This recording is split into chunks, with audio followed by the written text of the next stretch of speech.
হ্যাঁ ভিউয়ার্স, আখির এই নতুন ব্রাইডাল লুক আহাত আর তিশাকে যেন চমকে দিল এবং সাথে সাথে সোশ্যাল মিডিয়ায় ঝড় তুলেছে আখির এই নতুন লুক দেখে। আখির এই নতুন নতুন লুক দেখার পর তো তিশা ভিডিও কেউ দেখছেই না এবং তিশাকে নিয়ে বাজে বাজে কমেন্ট করছে আর বলছে আহাদের সংসারে থাকতে আখি অন্যরকমভাবে আপনি রেখে দিছেন। আর এখন দেখেন আখি কতটা সুন্দর হয়েছে।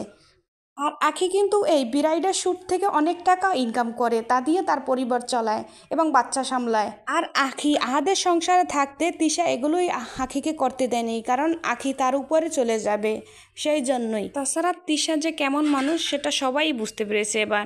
আর আখি যে ব্রাইডাল শ্যুটগুলো নিচ্ছে সবগুলোই সুন্দর হয়েছে, আর এখন যে ব্রাইডাল শ্যুটটা নিচ্ছে তা আরও সুন্দর হয়েছে। আখি শুধু হিন্দু সাজটাই করা উচিত হয়নি, কারণ তা নিয়ে কিন্তু আখি লাইভে এসে মা পৌঁছেছে যে এগুলো আমি প্রমোশনের কাজ হিসেবে করছি, আমি কোনো হিন্দু সাজি নেই। হ্যাঁ ভিউয়ার্স, আখি আরও বলল সেটা আমার কাজ ছিল আর আমি কাজের জন্যই করেছি। হ্যাঁ ভিউয়ার্স, আখিকে নিয়ে আপনাদের যদি কোনো মতামত থাকে অবশ্যই কমেন্ট করে জানাতে ভুলবেন না। ধন্যবাদ।